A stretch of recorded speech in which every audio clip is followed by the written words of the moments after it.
A bustling Madrid square, Puerta del Sol, will be the focus of the city's New Year celebrations. But for many, it'll be a bittersweet New Year. 2012 promises to be painful. It's going to be very tough, but only because the situation is really bad. I think we have to think positively about the future because it has to get better. Just over a week in office, and Spain's new Conservative government has announced the first wave of fresh austerity. The budget deficit, it turns out, is far higher than anyone thought. There's barely been time to scrutinise the books, but already Prime Minister Mariano Rajoy's message is clear. Spain is committed to dealing with its debt.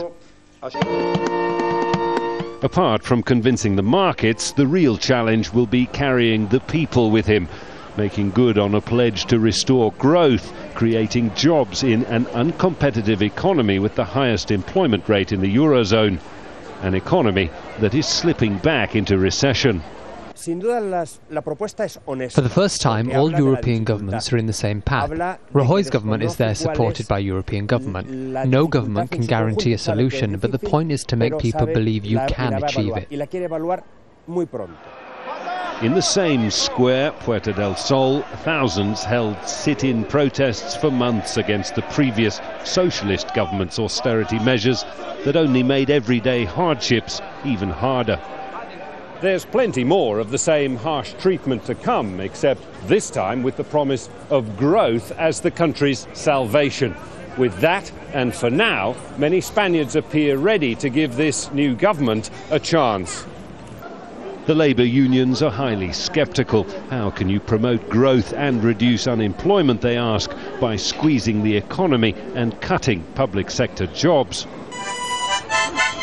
It's a valid question that countries like Greece and Portugal, elsewhere in the troubled Eurozone, have found no answer to.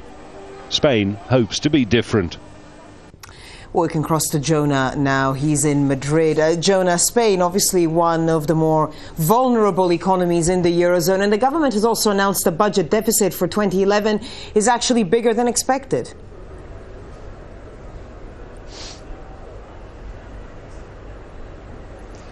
Yes, I think that's very worrying news. It was expected that out of today's second cabinet meeting of this government, just the second time they've met in a little over a week of being in office, that there would be these symbolic, mostly, austerity measures announced ahead of a proper budget at the end of March for 2012, which was likely to contain the rump of the new austerity measures to come. But the bad news, indeed, was that the budget deficit predicted for 2011 is, in fact, a full 2 percentage points higher than the target set by the previous government of 6%. It's going to be 8%.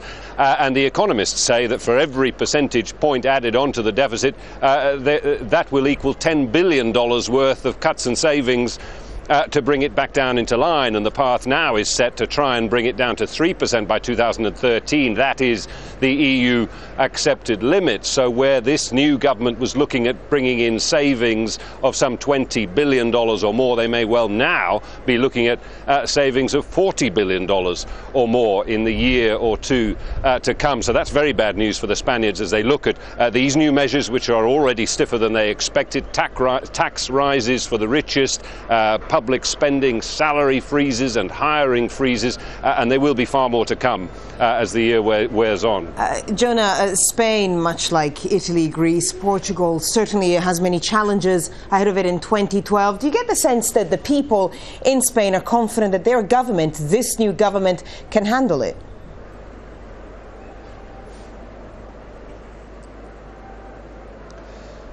Well, one crucial difference between Spain and Greece and Italy that you mentioned there, all have new governments. They, however, have governments that have sort of been foisted on them, technocratic governments. This government has in fact been elected.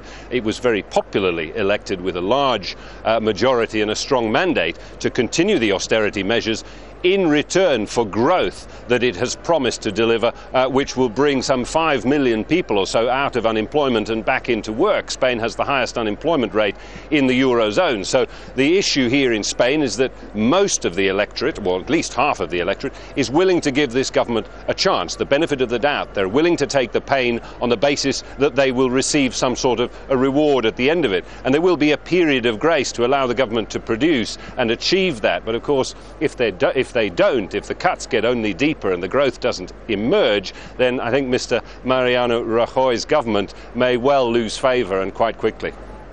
Jonah Hull with the latest there from Madrid. Thank you.